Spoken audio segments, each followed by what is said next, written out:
Em primeiro lugar, existe um ciclo que a depressão causa, e o começo desse ciclo, ele fica numa ausência de objetivos, uma ausência de motivos para estar vivo. Só que isso não vem do nada. O ser humano, ele é feito para estar ativo de dia e para descansar à noite. É isso que significa o termo animal diurno. O animal, ele é ativo de dia e de noite ele descansa. O ser humano, sendo um animal diurno, o que acontece é o seguinte: como você reconhece que você está de dia? Você tem dois elementos nesse reconhecimento. O primeiro é a luz solar e o segundo é socialização. Porque o animal humano, além de ser diurno, ele é um animal social. Então ele precisa identificar esses dois elementos na realidade externa para ele ativar o corpo dele. Então assim, o ser humano, ele acorda, no momento que ele acorda, ele vai lá, luz solar, pessoas. Esse é o resumo. O menos é o seguinte: uma pessoa depressiva, em algum ponto, ela não vê motivo pra levantar da cama e fazer as coisas, e por ela não ver motivo, ela fica na cama. Ela fica no quarto dela, que entra bem menos luz solar, esteja a janela fechada ou janela aberta, você tem que reconhecer que o seu quarto, ele não entra tanta luz solar quanto pro lado de fora. E esse que é o meme. O ser humano, ele sempre viveu ao longo da sua história evolutiva em céu aberto. Você sempre vai ter mais luz solar do que no seu quarto. E esse é o meme. Você fica dentro do seu quarto e você não socializa com ninguém, então você entra num feedback loop, que é: você não sai porque você não se sente compelido a ativar seu corpo, e você não se sente compelido a ativar seu corpo. Então, você se isola no seu quarto, ou na sua casa, ou onde quer que seja, mas o fato é, onde quer que você se isole, é um lugar escuro. Se você pesquisar sobre histórias depressivas e relatos de pessoas com depressão, você vai ver uma palavra muito predominante em todos os relatos: a pessoa na fase depressiva dela se sente como se a vida dela estivesse muito escura. Isso é um reflexo fenomenológico do ambiente que a pessoa se encontra. Então, a pessoa não só se sente que ela está num lugar mais escuro, o escuro tem uma associação inconsciente com essa falta de atividade do ser humano. A segunda parte disso é o seguinte: esse ciclo todo que você tem, ele é gerado por algum momento que você identifica a ausência de sentido na vida, e aí você para, e você se isola num lugar escuro sem interagir com muita gente, ou se você interage com muita gente, é literalmente só gente da sua família, não é tipo ativar de fato os neurônios, é só a mesma conversa sempre, ou a sua mãe contando alguma coisa, tipo, não ativa o seu circuito neural como se você de fato estivesse fazendo alguma coisa, tá ligado? O momento em que você identifica a ausência de significado da vida é quando você bate numa barreira e você percebe que essa barreira é tipo: não importa, cara, por que eu vou continuar? Porque quando você percebe as coisas difíceis ou muito difíceis, você simplesmente vai parar. Por que você vai parar? Por um motivo bem simples. Porque a sua vida inteira, você separou o seu sistema sentimental do seu sistema de planejamento, o seu sistema de ação. Você, age no automático a sua vida inteira. Você automatizou suas ações para você continuar vivo e continuar fazendo alguma coisa que você gosta. Então, você cai num limbo onde, para você a única coisa que importa é o seu prazer.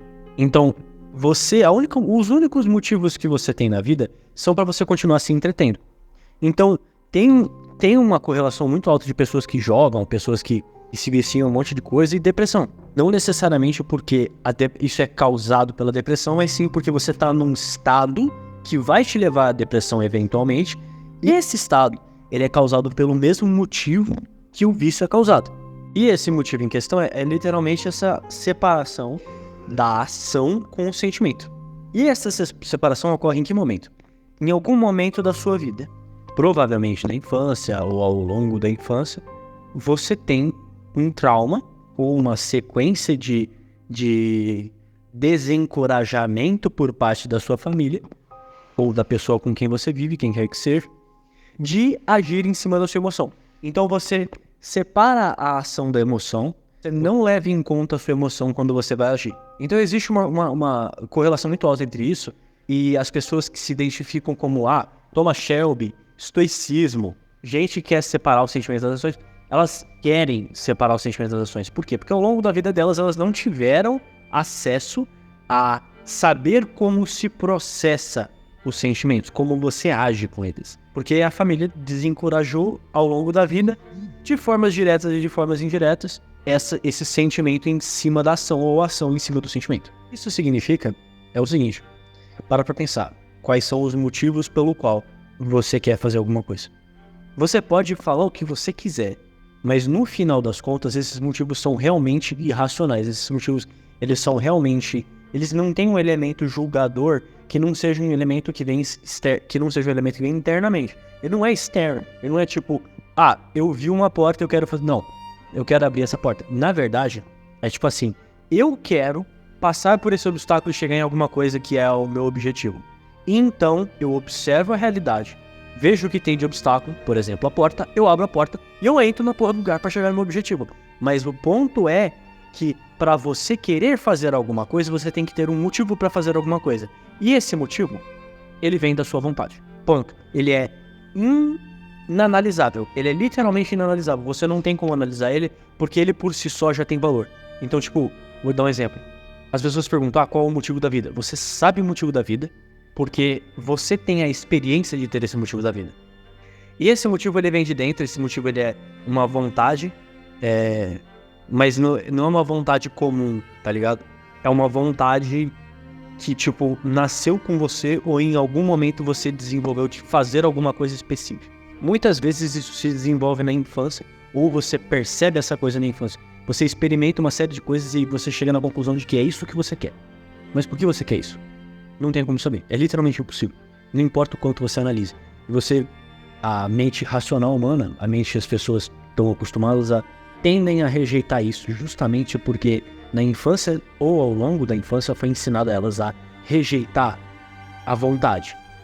E quando você rejeita a vontade, você se torna completamente numb. Você se torna completamente nihilista. Porque não tem elementos que te sejam impelidores à ação. Porque em qualquer manifestação de sentimento seu, e essa manifestação de sentimento ela vem de uma vontade interior, foi desencorajada pela sua família. Então você aprendeu a simplesmente ignorar isso e agir no automático, certo? Esse complexo de vários conceitos apontados em vários lugares diferentes nos diz o seguinte: essas pessoas que tentam ser frias, que elas de fato são frias, que elas são estoicas, que elas, eu sou o Thomas Shelby, esse monte de gente que você vê, eles têm uma tendência a desenvolver depressão, autodestruição, comportamentos suicidas e coisas do tipo. Além de fato depressão, elas têm essa tendência porque a vontade nelas foi arrancada. E essa vontade é o que, de fato, o significado da vida das pessoas, ele foi sumariamente removido dela. No momento que você é impedido de agir em cima das suas emoções, você é sumariamente arrancado da sua vontade de viver. E aí você começa a viver no automático, porque você se torna um autômato do prazer, você se torna um hedonista por excelência. Então você vai recorrer à pornografia, você vai recorrer a videogame. Tipo, o significado da sua vida vai ser trocado por a 7ª punheta do dia e a 10ª hora do dia jogada.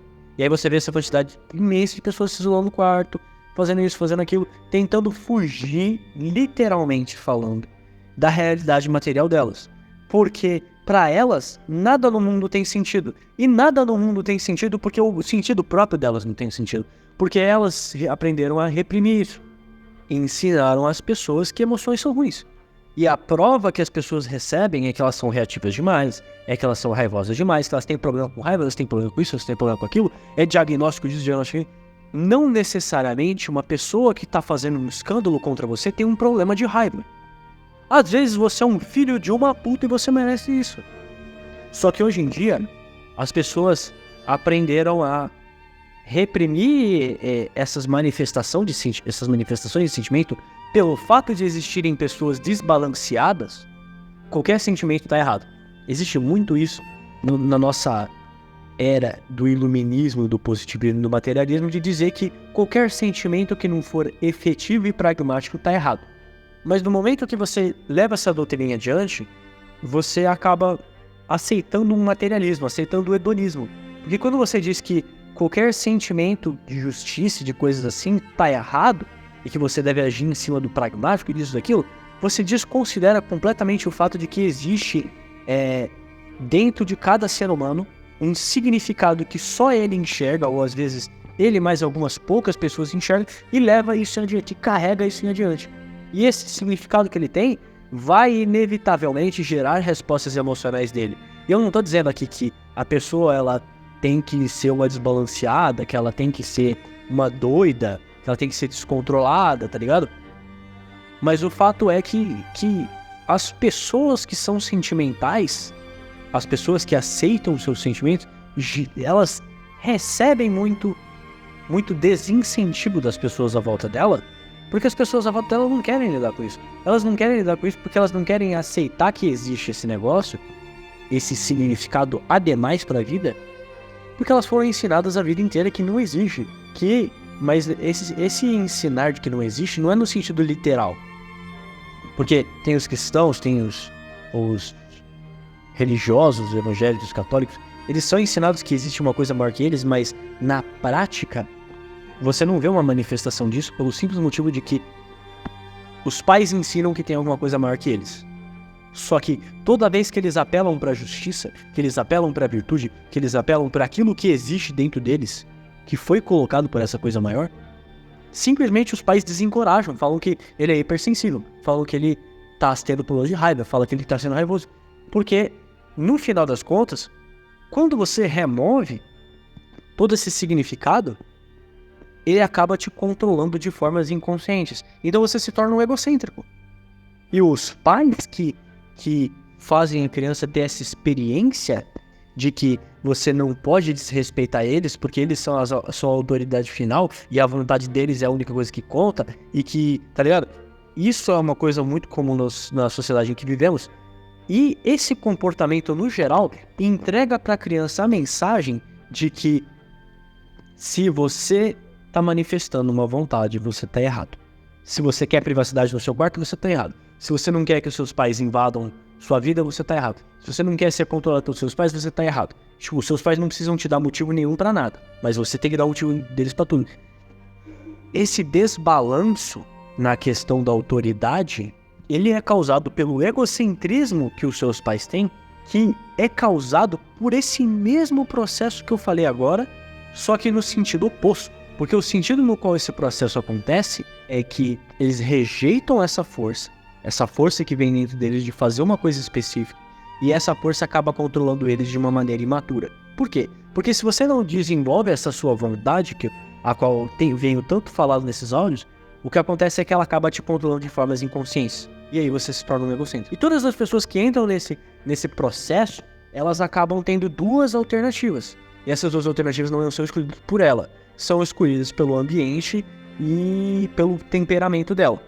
Essas duas opções que você tem, que são, em resumo, a depressão e o egocentrismo, vamos fazer o seguinte: as pessoas que são depressivas, elas são acostumadas a ter sua vontade sim sumariamente ignorada, e elas se enfiam em relacionamentos e em meios sociais nas quais pessoas egocêntricas estão. Porque onde quer que haja uma vontade, uma ação que não foi preenchida pela vontade, a vontade vai achar o caminho para preencher a ação na realidade. Então, essas pessoas depressivas, elas acabam se tornando um autômato de cumprir vontades dos outros e ignoram completamente as dela.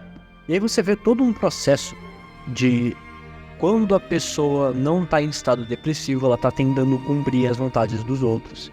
E aí ela vai sentir esse back and forth de ficar depressiva, tentar agradar as pessoas, não conseguir ficar depressiva. Aí depois volta ao normal e tenta agradar as pessoas, não consegue. E aí ela fica nesse ciclo a vida inteira. E esse é o grande meme.